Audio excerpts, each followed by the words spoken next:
हमारे प्रिय छात्रों, हमारे YouTube चैनल में आप सभी छात्रों का स्वागत है।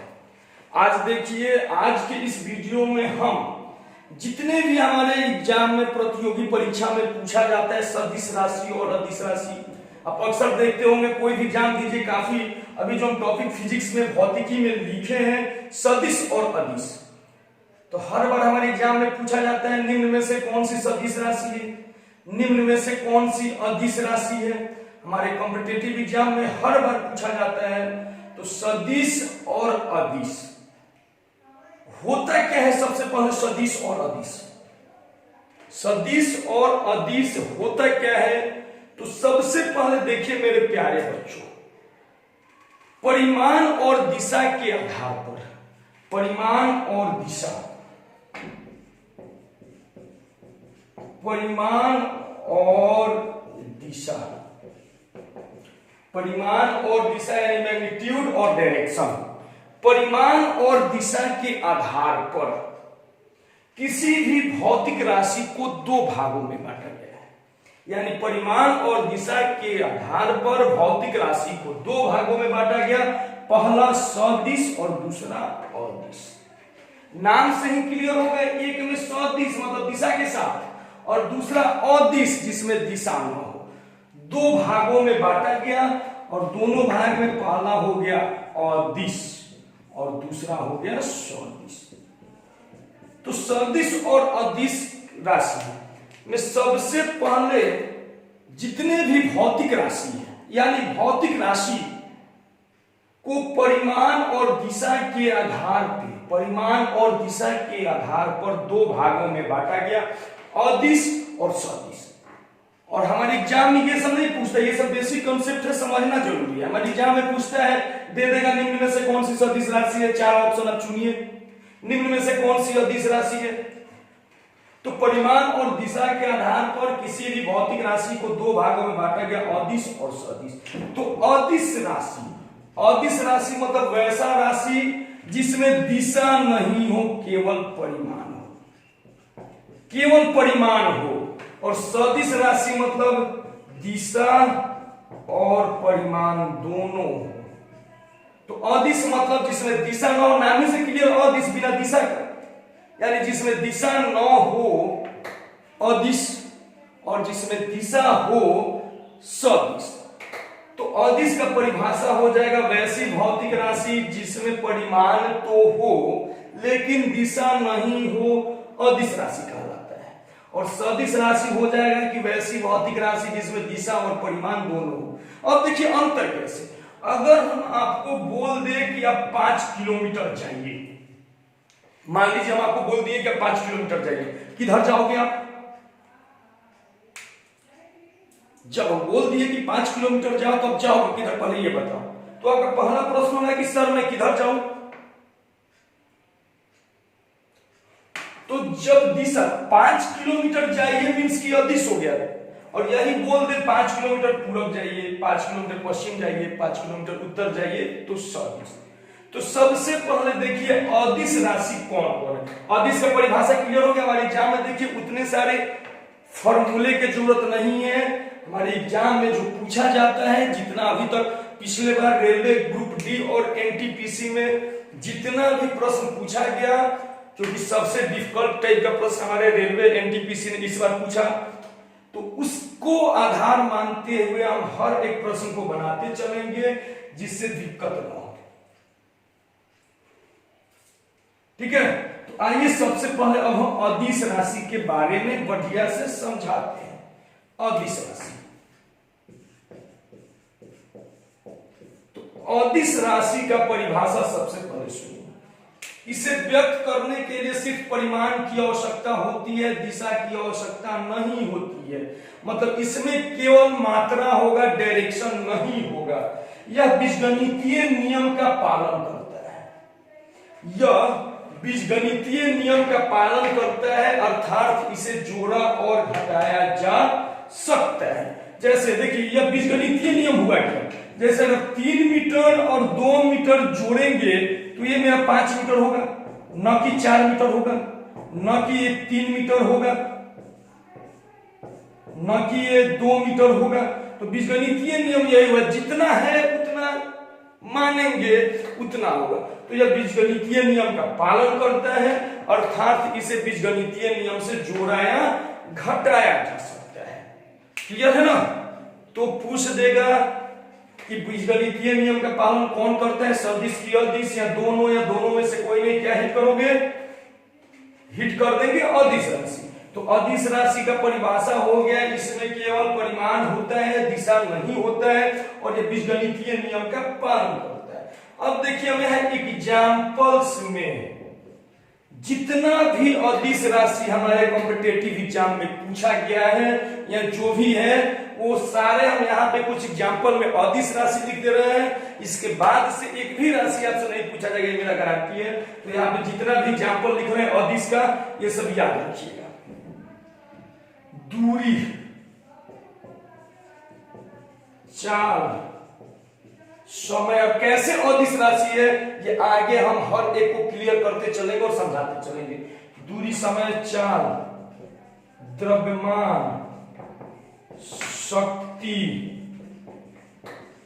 कार्य, ऊर्जा। अब ऊर्जा में देखिए, ऊर्जा में जितने भी ऊर्जा है सभी ऊर्जा, गतिज ऊर्जा, स्थितिज ऊर्जा, कोई भी ऊर्जा हो सभी। ऊर्जा के बाद आ जाइए विभव। ये सब क्या है, हर एक राशि को हम डील करेंगे आगे। विभव के बाद आवेश यानी चार्ज, आवेश के बाद आ जाइए आप विद्युत धारा। विद्युत धारा भी समझाएंगे, इससे बच्चों को कंफ्यूजन होता है। विद्युत धारा के बाद चुंबकीय फ्लक्स, चुंबकीय फ्लक्स, चुंबकीय फ्लक्स के बाद विद्युत धारिता, विद्युत धारिता। इसको अलग से लिख के आप याद कर लेना, क्योंकि हमारे एग्जाम में पूछा जाता है। बस यही इतना याद रखो, ये जितनी भी राशि है ये सभी अदिश राशि। और देखिए कुछ हमारे कॉम्पिटिटिव बच्चों ने ट्रिक निकाला इसको याद करने का, कि जिस राशि में वो आ जाए वह सदिश होता है, वो आ जाए वो सदिश होता है, और जिसमें वह नहीं है वो अदिश होता है। जैसे वेग आ जाए, त्वरण आ जाए, इसमें देखिए। लेकिन ये मेरे प्यारे बच्चों हर बार लागू नहीं होता, ये मेरे बच्चों ने निकाला है, कोई फिक्सेबल ट्रिक नहीं है। अब देखिए विभव कम पूछता है तो बच्चों ने निकाल लिया, विभव, आवेश, विद्युत धारा, तीनों में वह है। तो आप बस यही, कोई बड़ा चीज नहीं है, 4-5 राशि है, समय, चाल, दूरी, द्रव्यमान, कार्य, शक्ति, ऊर्जा, विभव, आवेश, विद्युत धारा, चुंबकीय फ्लक्स, विद्युत धारिता, हो गया। कोई बड़ी चीज नहीं है। देखिए ये तीनों एक लाइन में याद हो जाएगा, चाल, दूरी, समय, उसके बाद कार्य, शक्ति, ऊर्जा और द्रव्यमान, और फिर यह विभव। ये तीनों एक लाइन वाला है, तो विभव, आवेश, विद्युत धारा, तीनों वो से हैं। विभव, आवेश, विद्युत धारा, चुंबकीय फ्लक्स, विद्युत धारिता, बस 2 स्टेप में सब याद। दूरी, समय, चाल, कार्य, शक्ति, ऊर्जा, द्रव्यमान, आवेश, विद्युत धारा, चुंबकीय फ्लक्स, विद्युत धारिता हो गया। तो इसको याद रख लीजिएगा, एक को याद रखिएगा, दूसरा ऑटोमेटिक होगा। इसके बाद जो भी मिल जाए सबको सदिश मार देना, काम हो जाएगा। उम्मीद करते हैं आप समझ गए होंगे। अब देखिए विद्युत धारा, मेरे प्यारे बच्चों, विद्युत धारा में परिमाण और दिशा दोनों होता है, परिमाण और दिशा दोनों होता है। तो दोनों होता है तो इसको तो सदिश होना चाहिए, लेकिन फिर भी अदिश है। यह इसलिए अदिश है कि त्रिभुज के जोग नियम, यानी जो भी त्रिभुज का जोगफल नियम है उसका ये पालन नहीं करता है। लोग पूछते हैं कि विद्युत धारा सदिश है कि अदिश है, अक्सर इस बच्चों का गलती होता है मेरे प्यारे बच्चों, अदिश। इसलिए यह अदिश में इसको रखा गया क्योंकि यह त्रिभुज के जोगफल नियम का पालन नहीं करता है। तो कोई पूछेगा तो बता दीजिएगा, विद्युत धारा में परिमाण और दिशा है, लेकिन यह त्रिभुज के जोगफल नियम का पालन नहीं करता है, इसलिए इसको अदिश के श्रेणी में रखा गया है। तो उम्मीद करते हैं अदिश समझ में आ गया होगा। अब आइए हम सदिश राशि समझाते हैं। सदिश, अदिश में ये इतना याद रखिएगा बस मेरे प्यारे बच्चों, यही इतना इंपॉर्टेंट है, यही इतना हमारे कॉम्पिटिटिव एग्जाम में पूछा जाता है। कोई भी प्रीवियस सेट उठा के देख लो, इसी के बारे में आपसे पूछा जाता है, अदिश के बारे में। अब आइए हम आपको समझा रहे हैं सदिश राशि।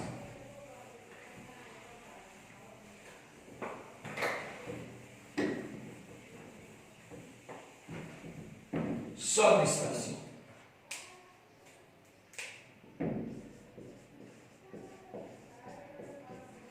सदिश में अभी हम आपको सबसे पहले यह बता दिए हैं कि इसमें परिमाण और दिशा दोनों होता है, मैग्नीट्यूड और डायरेक्शन दोनों होता है, परिमाण और दिशा दोनों। तो सबसे पहले तो क्या आपका परिभाषा हो गया कि सदिश राशि में परिमाण और दिशा दोनों होते हैं। यह त्रिभुज के जोगफल नियम का पालन करता है। अभी हम आपको विद्युत उसमें बताए थे, विद्युत धारा में, यानी जितना भी ये होगा त्रिभुज का जोगफल नियम। त्रिभुज का जोगफल नियम होता है क्या है, आपको लंब कर्ण आधार पता है, अभी हम इस पे बताएंगे। तो यह त्रिभुज के जोगफल नियम का पालन करता है तथा समांतर त्रिभुज के नियम का भी पालन करता है। समांतर त्रिभुज अभी समझाएंगे। और इसे व्यक्त करने के लिए, सदिश को व्यक्त करने के लिए तीर का निशान बना देते हैं। तीर का निशान, जिसमें तीर का लंबाई परिमाण को बतलाता है। ये जो लंबाई है यहां से यहां, ये परिमाण को बतलाता है, और ये जो है ये दिशा को बतलाता है। यानी एरो के निशान से इंडिकेट करते हैं इसका लंबाई, परिमाण को, और ये जो होता है दिशा को बतलाता है। क्लियर है? अब देखिए सबसे पहले यहां पर समझिए, इसका उदाहरण हम आपको लिखवा दे रहे हैं। उदाहरण क्या होगा, या फिर ये सबसे पहले आप एक बेसिक रूल समझ जाइए। बेसिक रूल हम आपको समझा रहे हैं, ये बेसिक नियम। मान लीजिए ये मेरा वेक्टर ए हो गया, सदिश ए हो गया, ये मेरा वेक्टर बी हो गया, तो ये मेरा वेक्टर आर हो गया, जो वेक्टर ए और प्लस वेक्टर बी हो गया, यानी दोनों का ऐड हो गया। क्लियर है? तो अब देखिए इसका मुख्य एग्जांपल, अभी इसमें देखिए जैसे लंब कर्ण आधार, ये 3 हो गया, ये 4 हो गया, तो ये 5 हो जाएगा, ना कि 7 होगा। यही इसमें मेन होता है। तो कॉम्पिटिटिव एग्जाम ये सब पूछता नहीं है, कुछ इसका इंपॉर्टेंस पॉइंट है जो हम आपको बताएंगे। सबसे पहले इसका उदाहरण हम आपको बता दें। याद रखिएगा, ये जो होता है त्रिभुज के जोगफल नियम का पालन करता है, और वो बीजगणितीय नियम का पालन करता है। ये एक लाइन इंपॉर्टेंट है हम लोगों के लिए। अब देखिए इसका उदाहरण में लिखवा रहे हैं एग्जांपल में। सबसे पहले वो वाला जितना भी चीज है, विस्थापन, वेग, त्वरण, बल, भार, बल आघूर्ण,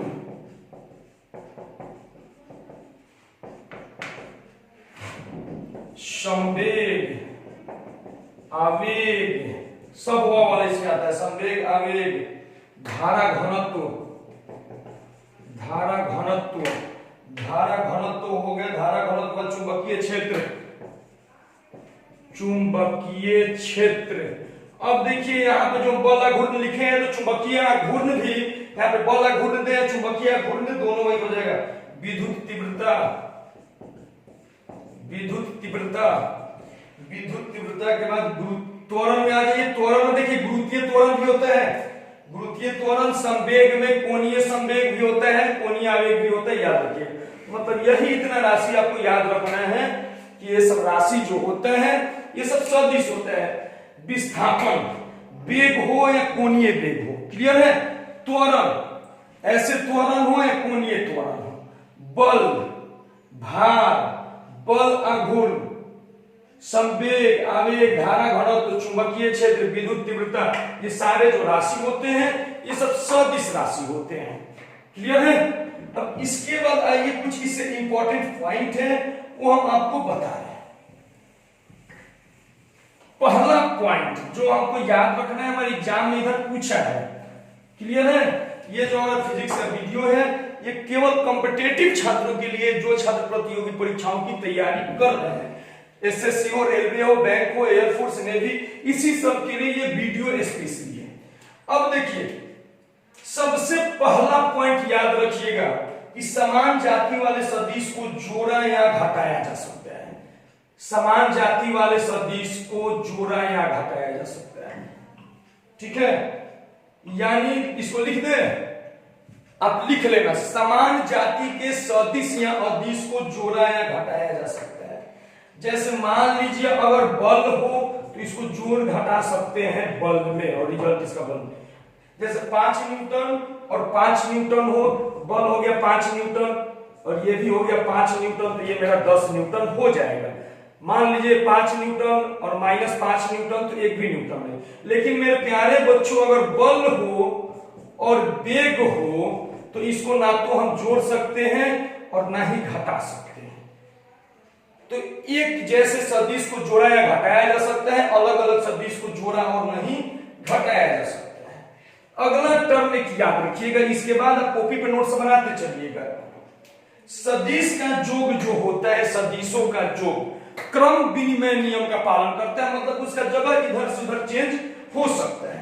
मान लीजिए इधर अगर वेक्टर ए हो, इधर वेक्टर ए और प्लस इधर वेक्टर बी हो, तो इसको हम वेक्टर बी और प्लस वेक्टर ए लिख सकते हैं। यानी सदिशों का योग क्रम विनिमय नियम का पालन करता है। क्लियर है? अगला नियम, एक सदिश और एक अदिश। इस पर सदिश और अदिश दोनों है। एक सदिश और एक अदिश को ना ही जोड़ा जा सकता है ना ही घटाया जा सकता है। मान लीजिए बल, अभी हम आपको बल बताए हैं, बल और वेग ये ना ही जुटेगा ना ही घटेगा। मान लीजिए हम यहां पे दे दे आपको चाल और यहां पे दे दे वेग, तो ये भी ना जुटेगा ना घटेगा। मतलब सदिश और अदिश राशि को ना जोड़ा जा सकता है और ना घटाया जा सकता है। क्लियर? तो बस यही इतना सदिश सदिश से याद रखिएगा। अभी इसमें होता है डॉट प्रोडक्ट, क्रॉस प्रोडक्ट, ये सब हमारे कॉम्पिटिटिव एग्जाम में उतना नहीं पूछा जाता है, तो आप इतना ही याद रखिएगा। और इससे सदिश सदिश में मेन एग्जांपल याद रखिएगा। इसके बाद